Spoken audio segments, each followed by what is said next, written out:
I start every episode with a dance. Hi, everybody. Welcome to Let's Talk Pop. This is our second episode. This is the kind of end of our first week, start of our second week of regular programming on the Pop Culture Co-op Twitch page, which is super exciting. If you haven't already followed us, please do. We're also on all of the socials. We're also putting all of these on YouTube so that they live forever. So please continue to follow us. We're on Instagram, we're on Twitter, we're all over the place. Follow us here, but we love you and we're so happy that we got through this first week of regular programming with such great programs. Coffee did a program about The Bachelor, and Big Time had its first episode on Friday with Ashley and I. So there's just a whole lot of really fun stuff going on the co-op where different people, this week we have a brand new episode of a brand new show at 7 today called In It to Vin It, where we talk about where Vashti and Jenna will talk about fan art related to Vin Diesel. And I think this episode will be very much in talking about Iron Giant. So you should definitely tune in for that.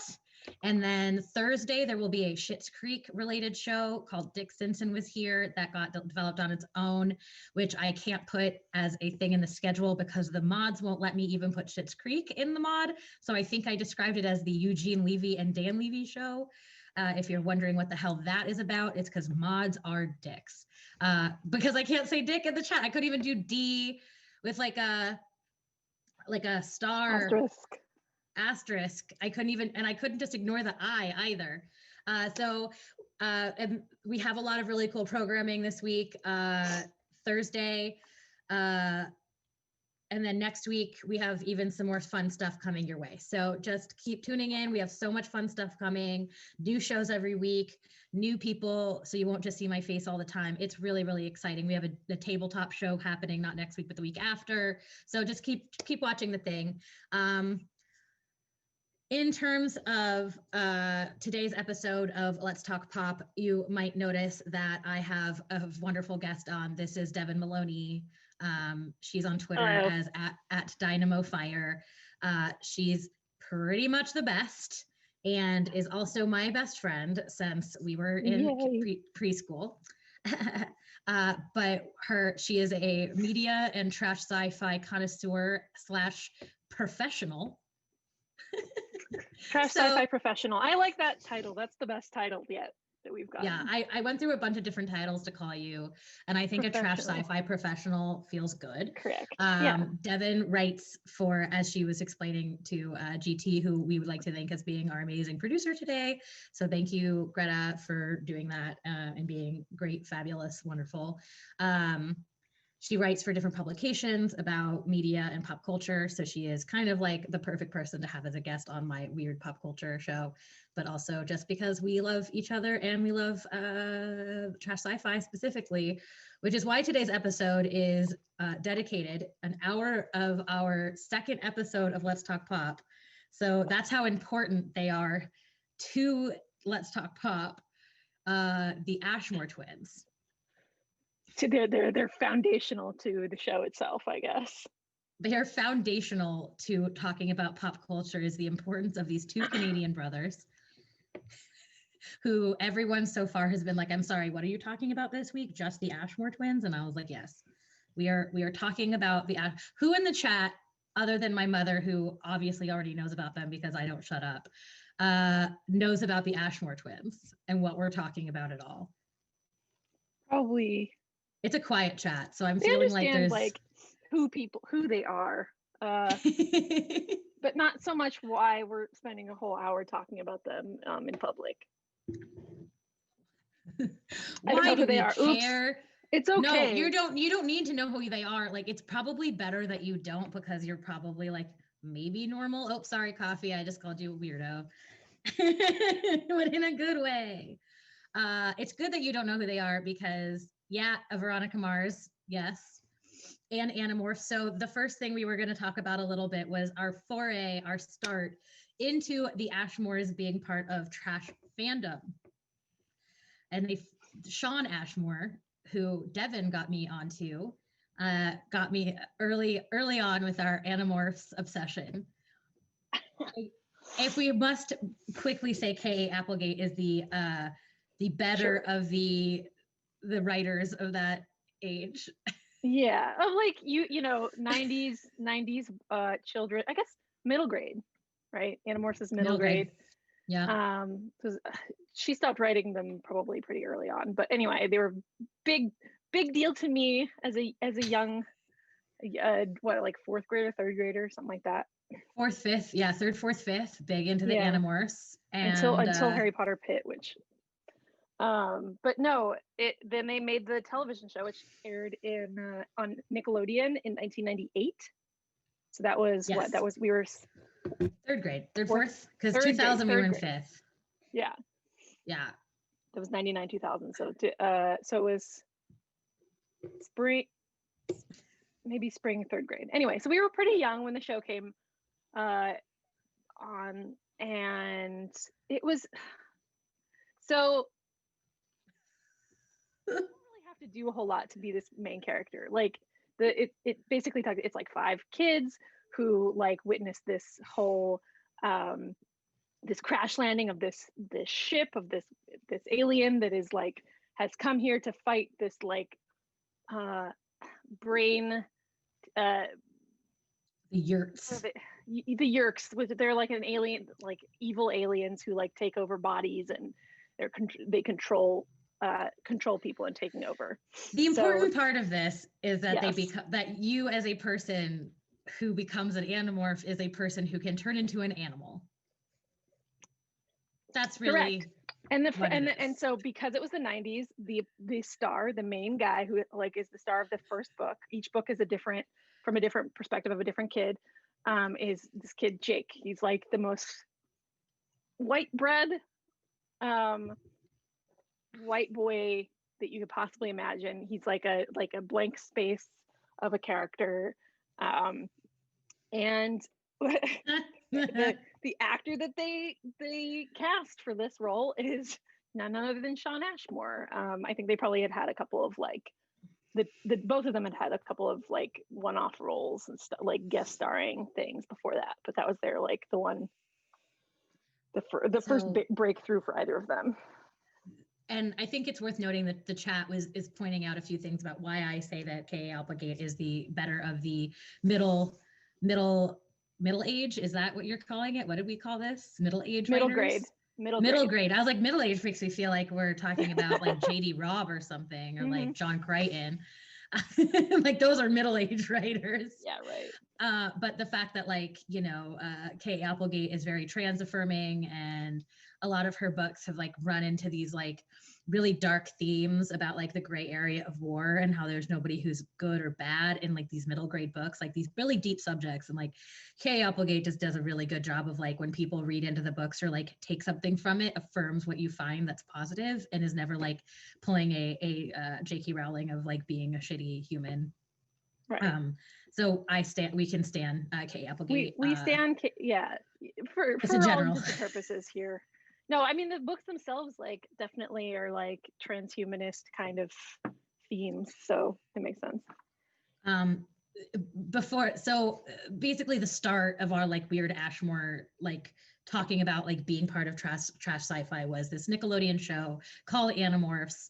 I don't know if GT has put up, there's a picture we have of the Animorphs like ad campaign that had you can see him in like a top corner, but it's like very Nickelodeon, like very cheesy, like very silly nonsense.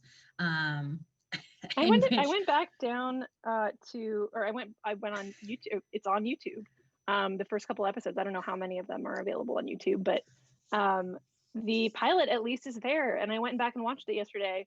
Well, first of all, it's very bad, but second of all, it is way not as bad as I thought it was going to be honest. I think that like the way that they wrote it, it's like, yes, it's written for Nickelodeon kids show, but like they could have gone way harder into like the cornballness, but they like kind of used restraint almost, which is very odd.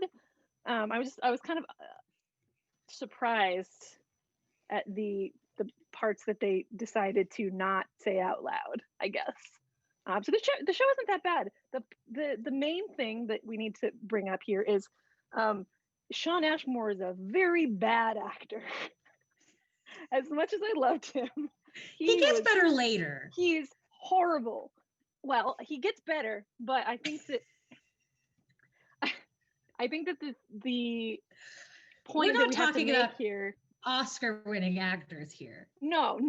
But the thing you have to realize is that, like, for the majority of his career, up until recently, he was being cast in like good guy roles. He was getting cast in these roles that are like, you know, we're supposed to like identify with him. And X-Men. Yeah, like he's Bobby Drake. He's, you know, a good-looking white boy, which fundamentally misunderstands him as an actor, and I think just like as a person. Like, both of them are extremely normal-looking white guys. So I think like it misunderstood the fact that like he's since gone on to play dicks, basically. Like he's really great at it. He's freaky good at being an asshole. I will like, say though, really he is currently, and we're talking only about Shawn Ashmore at this point, which currently. Fun. So currently he is on The Rookie. Oh. For people, I watched this week's episode of, they do have a lot of forehead, you're not incorrect. But they're still attractive. I recently watched this episode of The Rookie, which is not a show I watch normal because cops. I'm not like real into watching a bunch of cop shows, especially in 2020, so you have to 2021. But you know, he's on it. He plays a lawyer, and he's like very likable and cute. And it's like, but like he plays those roles too. So like sometimes he was on The Following for a long time as like a cop with Kevin Bacon. You know, that like weird. Oh yeah, like, I remember the like that, yes. fake Hannibal show where like they had to like also have a serial killer show that wasn't super disgusting to watch, but also hot and weird queerbaity. I don't remember it. Hannibal, like the Hannibal show is so good, but also like hot and weird. Was there? But I've never heard of this.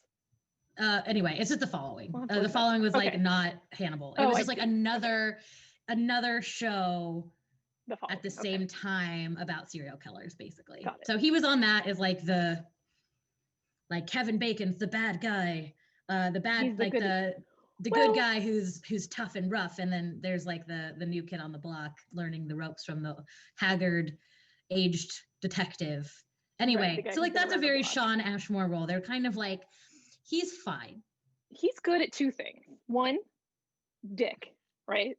Really good at that photo that you saw a minute ago that was him holding up a little lighter. That was him as lamplighter in the Amazon show The Boys. He plays a very bad guy, but also a guy who has like no fucks to give anymore. Yeah, there's like weird amount of nuance for such a bad guy. Yeah. But then also the other thing that he's good at, which I'm sure comes across in like something like The Rookie or like The Following, is that if he told you, like if he just showed you that he had no idea what was going on, you're like, oh yeah, you're a golden retriever, you're a dummy. So either he's smart and like an idiot, or like an asshole, or he's not, and you just kind of are like, oh, that makes sense for you. Bullshit. I would not disagree with you that it sounds like he's been typecast, but here's why I would say that he's not been typecast. Because he has a twin brother who's had a completely different career. Now, look, you're talking about twins. You're talking about twins, one of whom got way more famous way earlier. Yes, and that is Shawn Ashmore. Than his twin. So, Aaron Ashmore is the guy who came in. He's obviously also an actor too. He came in and like didn't have the pressure of having to be this guy, so he was able to have like, I assume fun. He was just he has more fun, and he's a little bit more like, he has got like little brother vibes, you know. He's a little more. Aaron Ashmore gets to take the fun, like really gets to take. If we're going to talk about trash sci-fi, I feel like the main takeaway is that like out of the brothers, Aaron Ashmore is the trash sci-fi brother. And we love that. We love that. And we love that. I'm the gray on his chin is very nice. You're not wrong. Here's the thing though. I'm fully aware that we're talking about golden retrievers with large foreheads, and I am undoubtedly attracted to both of them. Here's the thing. I feel like I doubt myself all the time because automatically I'm like, yeah, of course they're hot. But then I look at them, I'm like, are they really? Like, can we bring up the photo of the both of them again? Potentially. They're just somebody was like, I tweeted about this show going on, and somebody tweeted back at me. They were like, they're emblematic. See, there they are. They're emblematic of like the worst that Hollywood does to other people. Like the fact that there are two of them and they both have gotten cast in like significant like properties. It's like, yeah, they're kind of mediocre. They're kind of mediocre white guys, and like they've gotten a huge career out of it. And like I'm gonna stand them in some way, but in another way, I'm like, yeah, you have a point. Wait, how is Aaron Ice Twin? Because Shawn Ashmore is the one who played Iceman, not Aaron Ashmore. So that's a weird. Oh, you know what? The recapper calls him Ice Twin. He is Bobby Drake's twin. Oh, Ice Twin. Oh, boo. You can. That is so confusing. If you can bring up the name of that person, I would love to know who that is. But yeah, I totally would do that as a recapper. I totally would have called him Ice Twin if I didn't have anything to say about them otherwise. Other kinds of dogs other than a golden retriever, not that these actors are. I would say they're like labs. They could be labs. Is there a quiz for that? Maybe you should make one. If we were dogs, which dogs do you think we would be? Tell us in the chat. What kind of dog am I? Oh God, please don't. I'd like to not know what kind of dog I am. Only if they're flattering dogs. Killjoys. So Aaron Ashmore, just to rewind a little bit, he had a couple of jobs where he played like Sean's character's double. So like in Animorphs, even there's an episode I think where he plays like Mirror Jake or something like that. And so he's had a couple of like back end, but then like he's had plenty of like his own roles. The main one that I give a shit about is his main character role in Killjoys, which is a Sci-Fi Channel show. It's not adapted from anything, right? I don't think so, but it is one of the like best sci-fi shows maybe ever. I'm gonna blanket say that I got into it because of Devon, so it is not a show that I made Devon watch, which is usually what it is. But it did feel like by telling you about it, I did feel like I feel like she might have already watched this. No, and I hadn't, and so a pit bull. I don't know. I'll take it though. But yeah, I think that like Killjoys is one of those shows that like gets the perfect amount of like there's like queerness, there's hot people, there's like a good amount of like fun episodes and banter while still having like a dark overarching arc of like melancholy. There's just enough like they hit all the tropes. They hit everything you want them to hit and more, and everything looks good. And like sometimes you're like, oh, is this really what they're okay? Sure, why? Fine. Wow. Okay. Would love this. And it's just every episode is a little fun, even when they're dark or hard to watch. Like even when they hit like hard subjects or bad things happen, you're still kind of like, there's just enough fun mixed in that like it's entertainment. And I would say if you've not watched Killjoys, it is maybe by far my favorite my favorite like sci-fi show. Like it gives the future a really realistic look, in my opinion, while being still a little silly. I think it feels a lot like it's not. It feels a lot like Buffy in space, in the sense that like the characters are like beloved in the same way that you come to care about the characters in Buffy. And then obviously it's like sci-fi, and it takes place on like several planets in like a little system, and like their guns and their basic they're Buffy in space feels like a very good explanation of Killjoys.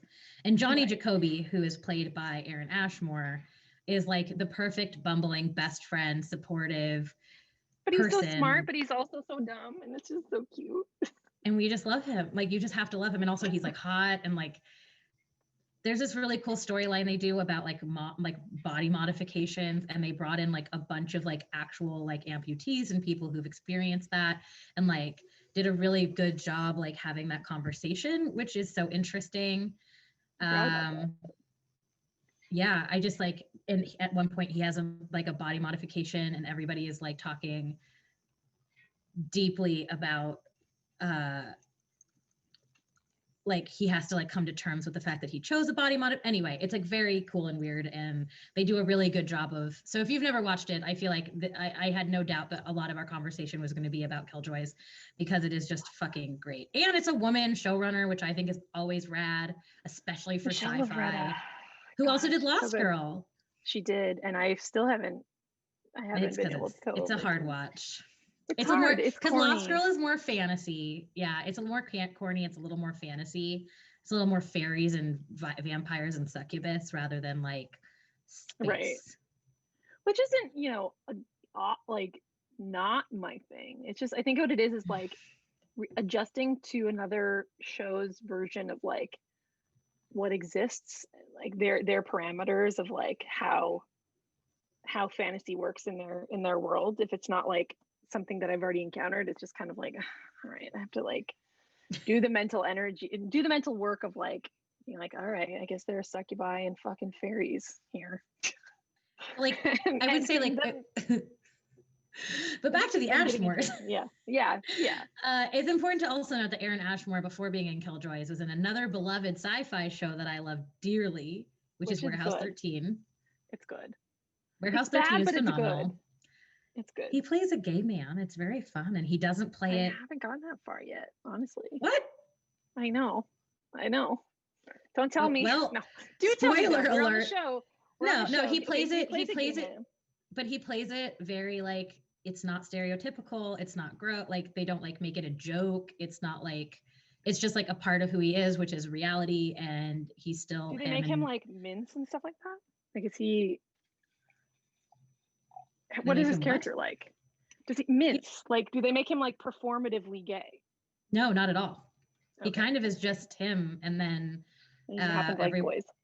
Yeah, and sometimes there's like boys, and he flirts with the boy, and then like they move on, and everybody acts like, oh hey, as if they would act like it was anyone, like as they should. It is just the same. They treat it very much the same as if like, when they see him flirting with a boy, the same as if he was flirting with a girl. It's all like exactly this. They do a really good job. Warehouse 13, sci-fi does a much better job with this shit than other people. But like, I loved how he played it as just being very like himself and like as a person. And he's like a very like, very into honor, and it's just really well done. And I love him. And also one of them was in Smallville, but I always fuck up which one was in Smallville, because they played Jimmy Olsen. Yeah, you're welcome that this was my camera hand. Yeah. Am I full of shit? Am I thinking of someone totally wrong? Chat, tell me if I'm wrong. I didn't watch Smallville. Hold on, I'm Googling it. Aaron Ashmore played Jimmy Olsen. Okay, well there you go. I mean, I'm not going to watch all of Smallville, but maybe I'd watch a couple episodes. Like when I interviewed Shazad Latif, I like went back and watched his several episodes of Penny Dreadful. He played I watched him in that. Yeah. He was Jekyll and Hyde, right? Yeah. Yeah. There's plenty, but like back to the Smallville thing, like that era of like teen television, like, damn, we had Gregory Smith going on. We had, who else? We did have Gregory Smith going on. And that's Everwood for anyone, if anyone's not following our, by the way, like this is some deep cut shit, and Devon and I like have shorthand. So if you're ever like, who the hell is that? Like, don't feel bad that you don't know. We have issues. Look, okay, so, no, you know what? Our pop culture shit. Everwood had Chris Pratt in it. Very popular show. Treat Williams, who was in Hair. Who? Treat Williams was the dad, and he was Burger in Hair. Yes. Okay. Yeah. So, but I'm just talking about like there was at that time there were a lot of Twinkie white boys that we were in love with, or that I was in love with at least. I was really into. You really liked Gregory Smith, if I remember correctly. Weirdly, because I didn't really watch the show that much. I just thought he was. Yeah, cute. You liked him, and you really liked James, and still your first love, James McAvoy from Children of the Dune. he grew with me. Okay. He did, because you liked him in Children together. of the Dune. Children of Dune. It was the Sci-Fi Channel's Children of Dune miniseries. He was 23 at the time. They're all just like hairless little fucking children, and I was into that for some reason. And now they're just part of you, I guess. Yeah. No. One of the things that has made quarantine especially worth it was somebody finding the like a recording of the what's it called, Cyrano de Bergerac that he did in that James McAvoy did in London, and that was that's so good. It was so good, and I was vindicated in a way that all these other people have not vindicated me at all. He's amazing. Have people thought he wasn't amazing? Oh, you mean like other actors that you were interested in? I mean, there were just so many of that era that were just like these like little like smooth white boys who didn't really have much going for them except for the fact that they were like cherubic kind of sexless. I feel uncomfortable with you describing people as smooth white boys. They are. I feel really uncomfortable by that. Excuse me, let's explain smooth white boys. I'm sorry, you want us to just like Dawson's Creek was its own thing. I mean, like there's no sci-fi elements. I guess there wasn't with, but also Dawson is smooth, Joey or James Vanderbeek. James Vanderbeek. I mean, the best thing about Dawson's Creek is the face after the fact of like the crying faces memes of James Vanderbeek. Yeah, that's true. That'll be the screenshot for when I try to promote people to rewatch this episode, is just us both trying to do the crying face. It's good. But no, the Ashmores are interesting to me because it was like they just did so little and have achieved so much through that. Like they're just not, they don't do a whole lot on screen. They don't. They're not doing a whole lot of like big lifting. Yeah, they're not like lifting big, but that's not true though. I think that Aaron Ashmore and Killjoys did a lot of big lifting. And also in Warehouse 13, I think Aaron, and we talk about this a lot because we're crazy, like this is who we are as people, that we have a lot of conversations about the Ashmores. You're not wrong, Nerd Derby. Pacey is the only reason to watch Dawson, and it is the only reason I watch Dawson, which would put me on a whole Fringe conversation because Joshua Jackson, but we're going to come back to the Ashmores here. But yeah, Fringe forever. Is this unproblematic fave. For real. Ugh. I'm so happy that I've been a fan of his for so long, and he's just turned out to be a gem. He says things on Twitter, and I'm like, doesn't it feel good to be right? Hold on, let me readjust my camera a little because I'm turning weird colors as the darkness is descending on the outside. I think that we have a lot of conversations about the twins in like a weird way, in which we say things like, well, they're twins, but like Sean's the hot one and Aaron is the good one, like talent-wise. Right. Well, so if it was clear, if it was made clear to them when they were tweens or teens or whatever, that like Sean was the hot one, like of course Aaron would have to be the funny one. That's just how it works, isn't it? That is like how it works. I have often said that my brother is the cute one and I'm the funny one of my family. Which pisses every person off. Well, you're also the younger sibling, but it's kind of Aaron energy. It's Aaron energy. You're the younger one. He's technically younger, isn't he? Yeah, I think so, but like he's the younger. I don't know. Aaron Ashmore also is currently on that Lock and Key show on Netflix. Yeah, which I have not watched at all yet. It's actually, if anybody has watched that, I have. Put it in the chat, please do. Way more enjoyable than I thought it would be. So really? Before we move on, because Devon took the time of finding a YouTube clip, and we've been talking about we're talking about the Animorphs. I think it might be worth forcing you all to watch a quick clip of the Animorphs. I'm sorry, Greta, is there a way to set this up? It's bad quality, but I think Greta has it ready for us if we want to go ahead and watch that. We'll be quiet. I'll preface this by saying this comes at a time. So Jake, the main character, who's played by Shawn Ashmore, his brother has become a controller. So his brother has been taken over by the Yerks pretty early on. Like that's like a big part of his personality is that his brother is like a controller. But he like one of these aliens, the good aliens, has come down, and his brother was the one who gave them all the powers, and he's like now in human form and trying to like take care of them. And so he sets up this phone call with like some kind of like interference, so he's like warped his voice so he can call his brother, and that's the scene. Yeah. It was the Yerk talking. I see roads are even less forgiving. Yeah. Should have watched over you like the prodigal son. Jake, it's ready, man. No. You're still gone and I'm still waiting. The program is set. Remember when everybody was here? It was like, You can tell. Have some fun about it. Do you either remember that hair was like on this or like so here he's setting up. Hello? Oh. Can they hear Yeah. the second or no? Don't give up, Tom. yeah, you can. No matter what it tells you, no matter what it makes you do. Don't give up. Oh yeah, remember those? You're not alone. Like he goes to like pull up the antenna and Who is this? God damn. Just keep So fighting, sure, Tom. don't give up. We'll be fighting with you.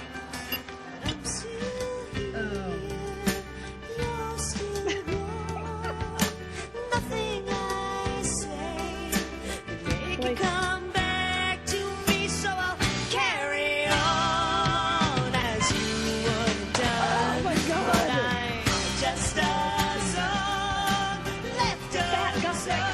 You know I'll carry on. Nickelodeon, everybody. I understand I think now why we my did, brother Alfangor chose this world to make a stand against the If Yerks. you haven't already stopped the clip, I think we can For in the stop heart- the clip now by the. Probably. That's it. Oh, he's Please like, God, stop the clip. And they're all like, you did great. You did great. Like, How many bro, followers did we lose during that? Just want to know. That's my favorite game. Is like, how many followers do we lose during stream? A Oh, lot. only 5. So the point of this is just to show that, like, obviously he's a teenager. None of these kids are that good. A couple of them, the kid who plays Marco was like pretty good, pretty funny. I just felt like we need to just go back to the Animorphs a bit because I feel like there's something special about how we were indoctrinated into the joy of trash sci-fi as well. Like this is like the start of like us getting, I mean, not that start, like we started with like Star Trek and like, but like us trying to find our own way into like our own sci-fi shows away from our families. Yeah, that's true. I mean, that's And then- it was very exclusively kid show. Like, I Oh, think my yeah, parents this is watched it with me at one point, but No, this was on Nickelodeon, and I've read those books like no one's business. And I mean, it's not an episode in which we talk about Animorphs if we don't talk about my most embarrassing moment. God, I can't feel believe like it's I'm the one almost- bringing it it's up. almost fraud. It's almost fraud for you to tell people about it and then not actually show anybody proof of it because the Well, proof. is Mom, what you're in the is- chat, and Mom, I really need you to find that photo because now it's just getting ridiculous. It really happened, and So- I can say it really happened because Devon is here and she was there for this. I was there for it. What year was this? 5th grade. 5th grade, right? That's why it felt like it was like It we might have weren't been even going 4th to different grade. schools. No, but it was. Well, It might have been 4th grade because It I might have hadn't been 4th gotten grade. chubby yet, and that happened in 5th grade. Like I gained a bunch of okay, weight. okay. Well, you were actually. It makes sense that you were in a different. You had. She was in a 4th grade class that was also her 5th grade class, and it made our schedules different. So we weren't hanging out a whole lot at that time, but we definitely. I definitely knew about this costume. So I guess I'll explain it since everybody's like, what the fuck are you even talking about? So Okay. when the Animorphs were very popular, the whole thing about the Animorphs is that they are people who turn into animals. And so everybody was like, I'm a cat and a person. I'm an Animorph. I want to find. Oh, do you have the photo of the Andalites? Oh yes, I did Or, send like, a the image picture from of the- the Andalite, an image of an Andalite to We need one of Greta. those. And then we need to So imagine a 9-year-old kid, little girl doing this. for a so costume. instead of deciding that I was going to be a cat and a person, or a dog and a person, or a bird and a person like everyone else did, I was like, I'm going to be an Andalite, aka the alien species centaur thing. I was It's 9. it's the other end of it's the other. There we go. There we go. Yeah, that's the one. That was me. Spectacular. That's what I dressed up for Halloween, my 4th grade year. I wore a full blue bodysuit. I wore dealy boppers. I wore a blue plastic face shield. And my dad, who happens to be an artist, made a horse ass for me. 2 sides, full on in styrofoam, like horse butts that he painted blue, and I just walked around school like that all day. And there's this photo of her in her parents' hallway, posed like this, and it's like you were posed like in the photo. Like it's just Trying to be such an a great Andalite. photo, and I really want to find it. God damn. Such a And I good would say like image. once a year, Devon brings up the fact that like I'm so thoroughly uncool because this is like Look, I bring this or up knowing extremely that cool. what I did is I got a horrible blonde wig and a horrible little cat mask. And like that was but then I walked around school like that, like as though that was a costume that like spoke for itself when it absolutely wasn't. Like I might as well have dressed up like an Andalite for how many times people are like, what are you? Are you just a cat with blonde hair? That's the best kind of costume though. I love a costume you have to explain, like the time that I dressed Thomas up as Blue Reed. That's so funny though. But that's like an adult costume. Yeah, but we dressed him up like Blue Reed and then just painted him blue. And everybody was like, That's what are you? funny. And he was like, Blue Reed. And I was like, ha, ha, I'm so funny. It's funny when you say it. It's not funny for me as a child to say, I'm Rachel from Animorphs. You're like, what is that? Generally, like our age, like there was obviously like a hard like these books were very popular, but like I don't know how popular they were at our school. Yeah, but we were, I mean, this is why you make friends with your tribe, because they're the people who keep you in line when you like things that you like. I mean, to be fair, in 6th grade, I did dress up as Sally Bowles from Cabaret. You did. I forgot about that. That was a good costume. I feel like my parents are, I'm going to call you out on your parenting, that you were like, you know what's fine? That my 6th grader daughter dresses up like a hooker. Excuse me, cabaret dancer. A cabaret dancer who gets it like there's like an abortion. I mean, look, those are real issues. A very mature. I dressed up. I was a very detective. mature 6th graders. You were. I wore my little character shoes and a little suit jacket that I wore for actual job interviews later in my life. A little wig. That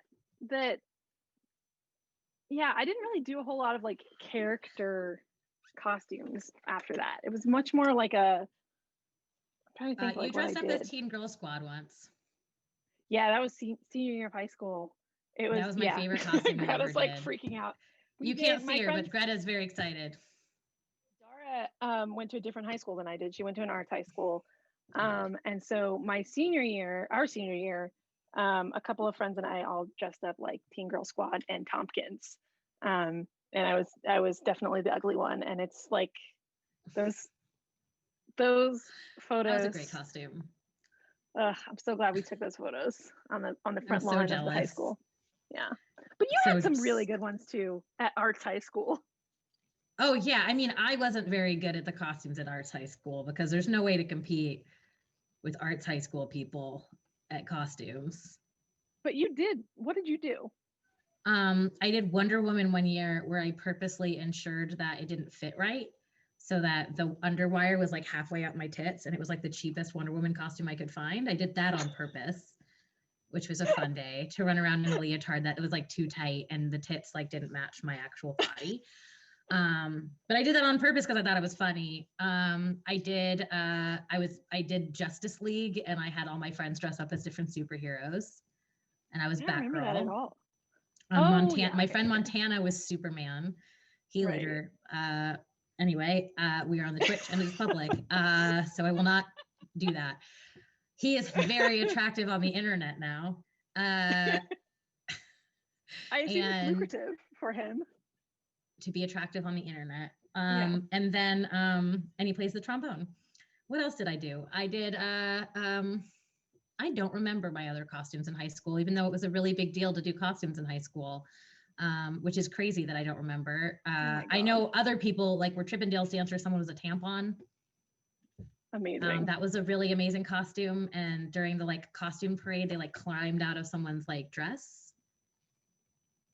That's So, horrifying. like it was horrifying. Arts High School, everybody. Oh my God. We got somebody in chat. Is that you, Greta? Talking about Yeah, Miss that's Piggy? Greta. Okay. This is that my mother made me a fabric full mask Miss Piggy costumes because the fabric looked more like Miss Piggy Leatherface. Ah! I want photos of that because that sounds. I mean, I haven't done a Muppet episode yet. Horrifying. I feel like next week episode might be a Muppet episode just because of how much That's a good one. You want to come back? No, Talk I'm about not the as good Muppets? I'm not as good at Muppets. You gotta find somebody who's like really good at Muppets. Well, if you're really into the Muppets, hit a girl up. But let's talk about, and I think the real reason that to take us back full circle, like the reason we talk about the Ashmores is really because it's a foray into trash sci-fi. Like they've been part of it through both of them in different parts have been like attached to the trash sci-fi ethos, and like trash doesn't mean bad, which I think is also worth noting. Like No, trash it means sci-fi it's something is that people don't pay attention to because it's for people who like sci-fi. but basically. it's phenomenal. Like it's usually Right. quite fun. Like Warehouse 13 is like Eureka. Like these are shows that are like ubiquitous with trash sci-fi, but like are so fun and so good and like so worth your time. Even like Buffy, I think could fall in that a little bit.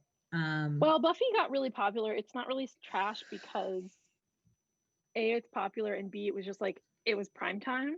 I think like a lot of these shows are they sci-fi channel shows. Yeah, Or and CW.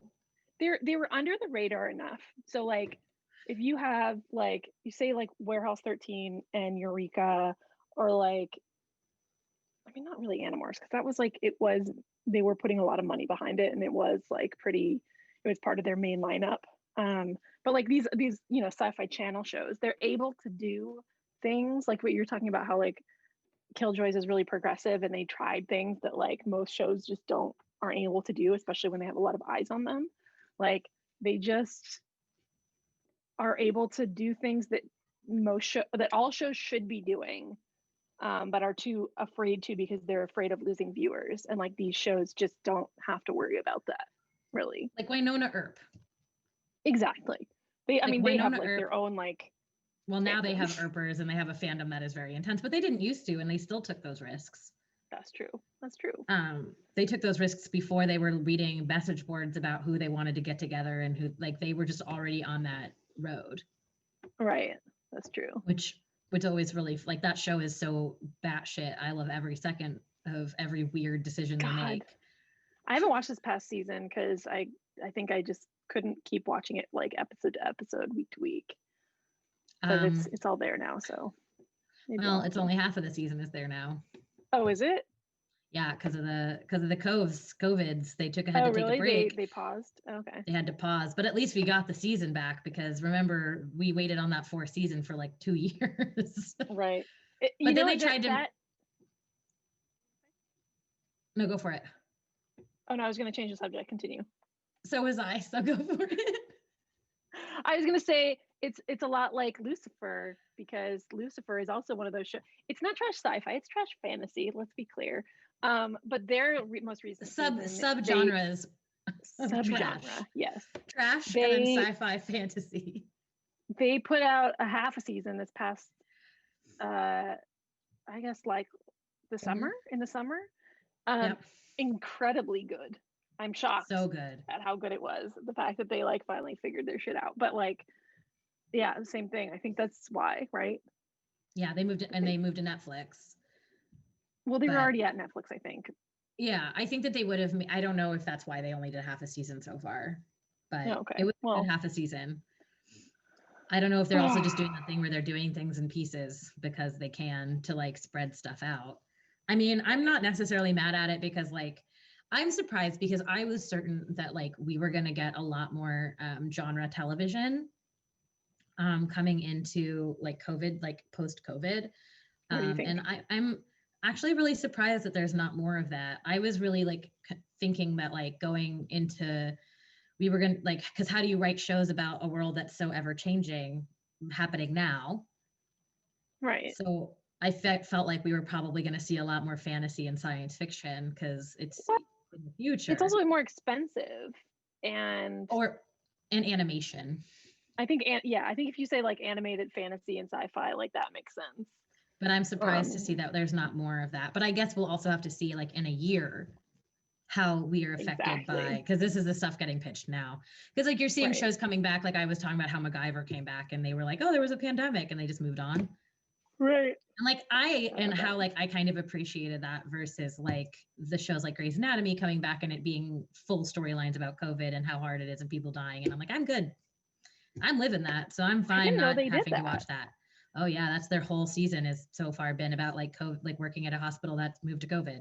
Half the cast has COVID in the show, like as characters, and it's Are like they killing rough. people off? Yeah.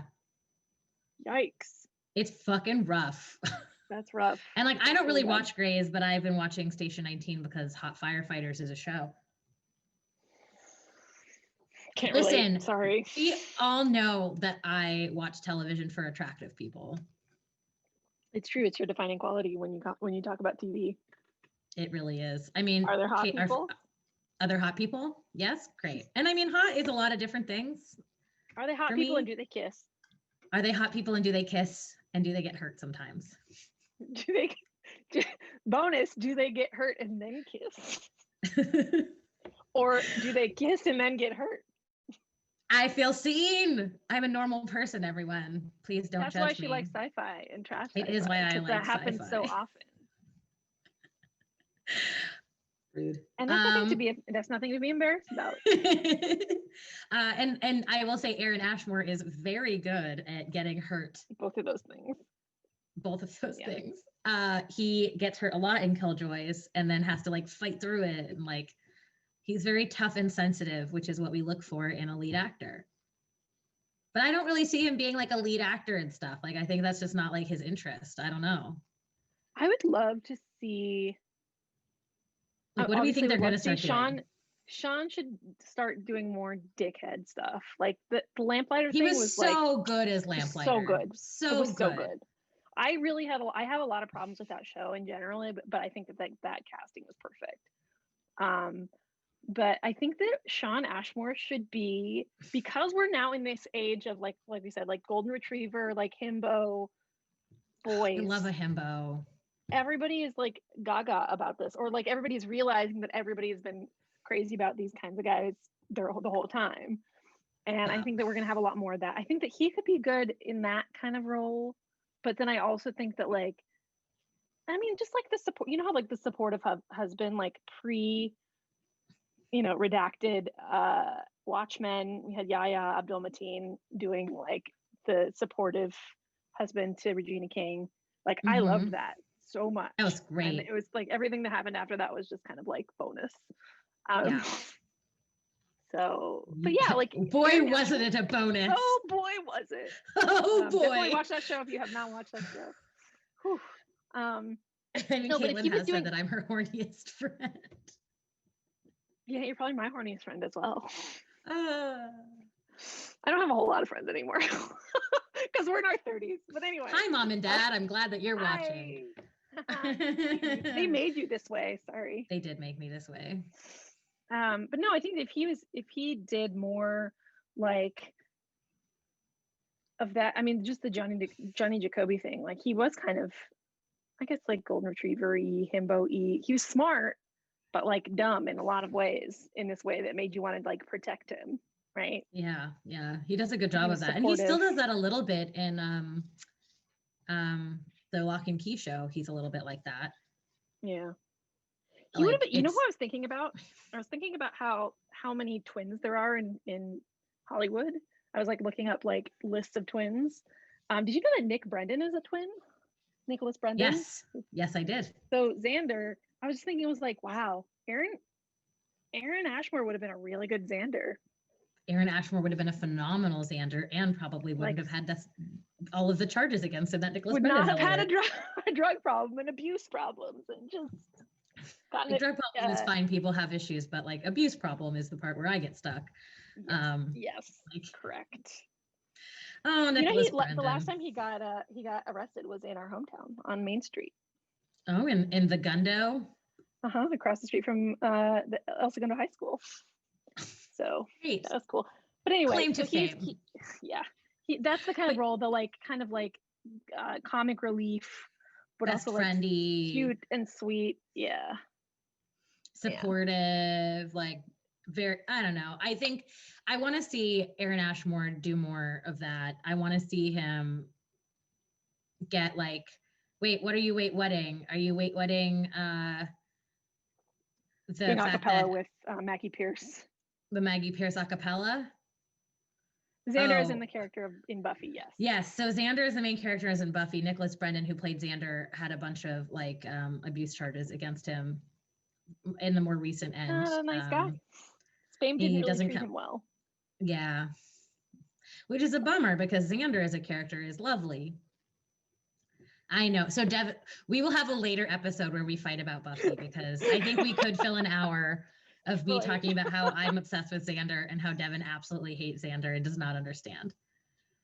You know what? I think it must be. It has to be Nick Brendan. Like he just doesn't. If it had been Aaron Ashmore, you would have loved Xander. I would have thought about him differently. I don't know if I would have loved him, but like, yeah.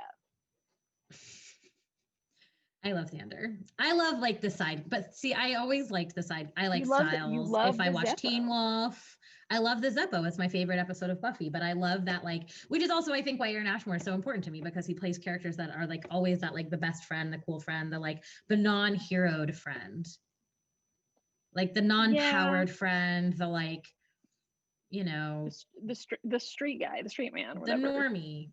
Yeah, but the thing about him is that he never actually like is like he plays a normal character, but he just like kind of isn't normal. And I think that's what like when people write those normal characters, they're like hoping for an actor like that. We froze. Are we still frozen? Oh no. I'm glad that you found a picture of a golden retriever for us though. Great job. Are we still frozen? He looks great. I don't know. Oh, Mom said okay. Okay, so maybe it was a Are we still frozen? I don't know. We'll find out. It was a thing. We love technology. But the point is, I think that we are still frozen. Can they hear us? Can you hear us? We're almost done anyway, but like, let us know if you can hear us so that we can at least sign off. So anyway, I think I'll just keep talking about nothing. I think, but what is like, he's the actor that most like writers and showrunners want when they think about like a, when you want a sidekick character who's like witty and stuff like that. Cause he's like charming and like that is his like power almost. Like you want to be around him anyway. Whereas I think a lot of times those characters are like people who they cast as those characters don't really have that charisma in the same way. I also think that that's like a unique skill set because like the actors who play that part, like the style, like, and it's so hard to break out of that because you think of like a Dylan O'Brien who was that for Teen Wolf for so long. I mean, he's trying to break out and have like an action career. And he's just like, I mean, he's fine in these action movies. He's very witty and attractive, but like, I just want him to be the funny best friend still. Like, it's hard for you to break out of that.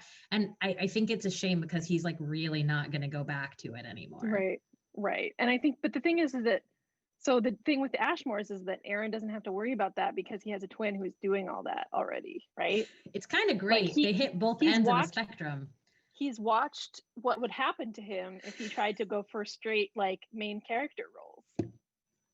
And he's like, I'm just gonna be the funny sidekick. I'm just gonna do this other thing. I wonder if they like call each other like, oh, I got something and like I got a script sent to me, but I think this is more of a you thing. Oh, 100%. Are you serious? Just how much they do script swapping? Yeah. Why not? Oh, I got this trashy sci-fi show in. I think this is for you, Aaron. And Aaron's like, oh, this is like a leading man, hot like guy on a NBC like dark show. Here you go. Their agents know who they are now. Like they're not. It's gotta be. Do you think they have the same agent? I didn't even look it up. No. Can you imagine? Can you imagine? No. Do they have the same agent? They have the same PR. I mean, they both have families. Like they're both like married with kids. Like they're very like family oriented. They're both still in Canada. Like they're doing like they're very like. The one thing I have to say about them, even though we've just spent a whole hour talking about this, it's never enough. There are some celebrities that I'm like, I would love to talk to them. I would love to like interview them. And there's a lot of them. I'm just like, I'm a huge fan. I never want to speak to you ever. And they are those characters. I never want to speak to either of them.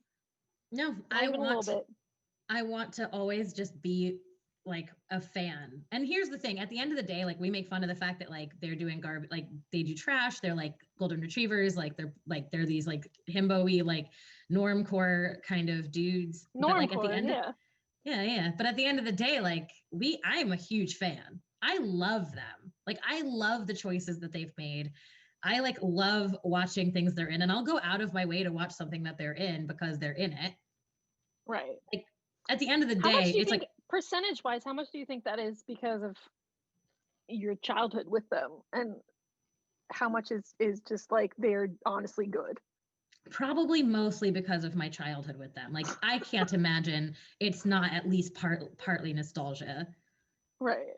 But like it's 100% that for me at this point. Actually, you know what? No, Killjoys is good, and Killjoys is legitimately a good show. Yeah, like Killjoys is good, and he is legitimately good in it. Mm-hmm. And then because they tried to like do that knockoff show, the like Vanguard Queen show with the guy from Herb, and it was weird. Unwatchable. I'm glad I didn't try. Which is it's like coming from me as saying something because like I love the unwatchable. Yeah. I could not. I watched it with mom and dad, and like we love that shit. And it's like it was so hard to follow, and nobody was interesting. And like they did the big colors like they did in Killjoys, but like it was almost an exact Killjoys ripoff without any of the Killjoys heart. It's based on a book series, I guess, but like, okay. There it is. But Killjoys is its own thing. Killjoys is special. Yeah. And they had all the actors for 5 we can stop whenever we want. Okay. There's no like rule. We have to be done before 7 because there's another show at 7. But like we don't have like a hard cutoff. People can come or go. Good. That's the joy of Twitch, is it's kind of like we go with the flow. We have like our main idea of something we want to talk about, and then we just talk about whatever we want to talk about. And like I think we stuck to script. You were so concerned about us filling an hour of time about the Ashmores. Yeah, I was. And I knew we were gonna, because we've covered more than an hour talking about the Ashmores in our lifetime. That's true. Well, not really. You know what it is? It's like it's a repeat of the same conversation over and over again, which is Aaron Ashmore still the better Ashmore? Yep. Okay, moving on. You know? Yeah, but it's fun every time. And I mean, and again, us talking about the Ashmores really isn't us talking about the Ashmores. Right, exactly. They just happen to show up in all the stuff that we already talk about. Because like I watched every episode of Smallville, which is not a thing I'm proud of. You know what? That's a you thing though. You got it. I believe that of you. So because when it first started airing, it was fun and it was the first of its kind. Like we really didn't have anything like that. You love Superman. I do. I don't love Superman as much anymore. I'm very much on Team Spider-Man, and I'm not about DC at the moment. I recently I just don't like talking with somebody about just superheroes in general. Like, I have like a lot of opinions about superhero shit in general, but like, I was saying how I was telling my boyfriend about how my brother is really into Spider-Man. He goes, "Oh, I'm really into Spider-Man too," and I was like, "Why? I don't get it." He's like the one true like working class superhero. Yeah. I was like, "Oh, I get it." He's the best. He's just like a nerdy kid. Yeah. And Dad, of course, we know you watched half an episode because you and I watched it together. I literally just said we all watched it together. We got through half of it and had to turn it off. No, I mean, no, he's like the working. He is though. My dad, the reason I care about this shit is that my dad knows about all this shit. Like, if it's bad, he'll know it. Saul Feynman got me into this, and I will also feel so judged if I try to get Dad to watch a show and they don't like it. I'm like, what? But I loved it. Like, I have like a full crisis if there's a show that I'm excited about that they don't get into. And like, I will say that they also usually do the thing that you do, where like 2 years later they try to watch it and they're like, oh wait, we love this.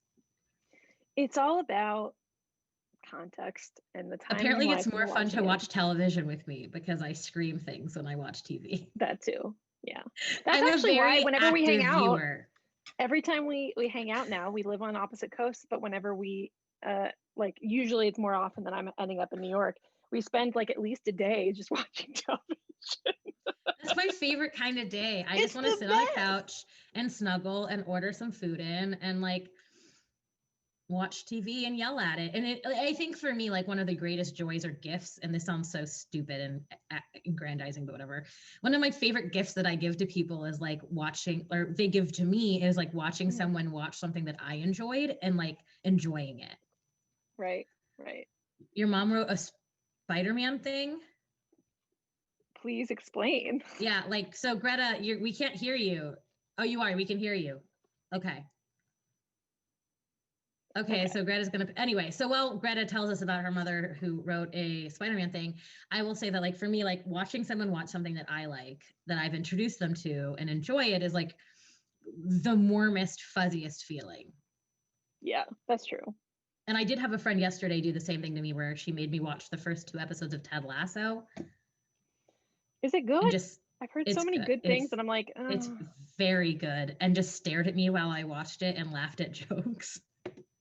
That Matt Lubchansky comic that was like, where they like are watching their wife like watch a show that they like.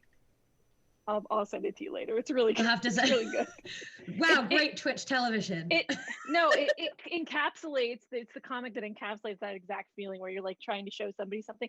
I personally am so nervous about showing people stuff in person, where I'm like, I'd much rather just tell you to watch it and come back to me, and don't tell me if you didn't like it. Just come back to me when you're really excited about it, because then I can say I told you so. Whereas before, then I'm just like kind of. I feel like the joy for me is watching the joy of someone else get into something, and it's a risk. They don't, like, because don't tell I'm me. watching.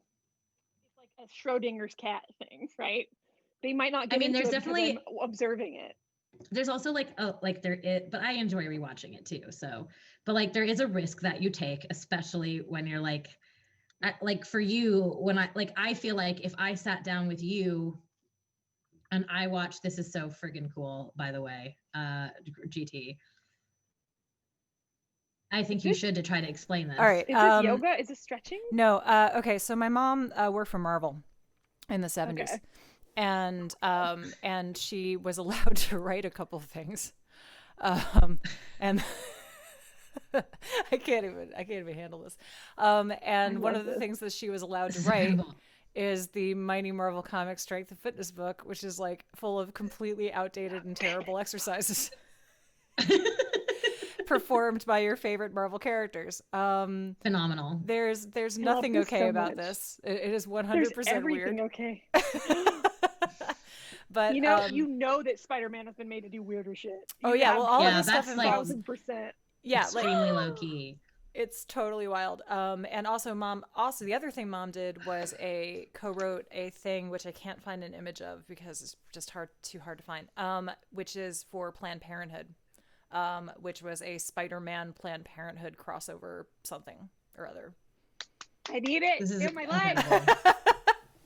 Yep. Oh my And God. This is amazing. and Well, I feel like, that is all I got to say.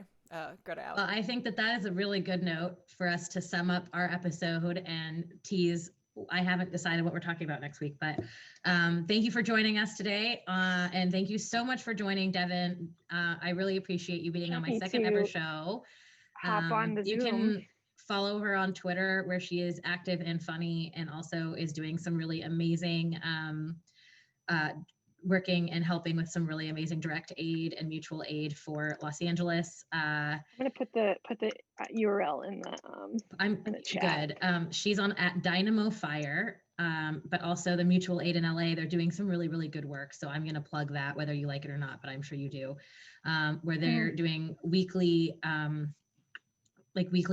food for unhoused people, and they do certain special drives for different needs for the unhoused of LA, and really just important work in general. So I'm always really impressed. But please, if you have a few extra dollars and you want to support something, go support Unhoused LA. Go right Look at ahead. the tiny URL. Follow her on Twitter because she's funny and good. Hire her to write things for you because that's what she does. Yeah, please. No.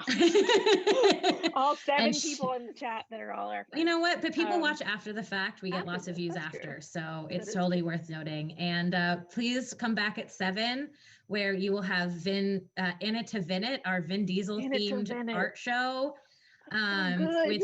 with Jenna and Vashti. They are both phenomenal. This is their first episode, so I hope that you come back to support them. In It to Vin It is one of the better names that we have on the channel, and it makes me happy every time I say it.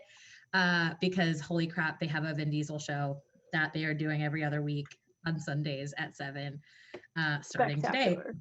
So thank you again, Devon, for joining. Thank you, GT, for being a phenomenal producer. We will have you back whenever you want to talk about literally anything pop culture, because this is our miscellaneous Let's Talk Pop show. And I'll see you all next week, 5 to 6 on Sunday. There is no big time on Friday, so I mean, you can feel free to see what else is on the channel. There's also a show on Thursday. Right? It's every other week, every other Friday starting last week. So you'll see me the following Friday, and we have a schedule and we post it on our socials every week, so you can see what's going on then. So follow us, follow everything. We're so excited to get up and running, and we so appreciate your support. But definitely they're talking about Iron Giant at 7, which is such a beautiful, wonderful movie, and Vin Diesel, and they have some really fun fan art to show you already. So see you then, and thank you everybody, and we'll talk to you soon. Okay, and you're going out in 2 seconds.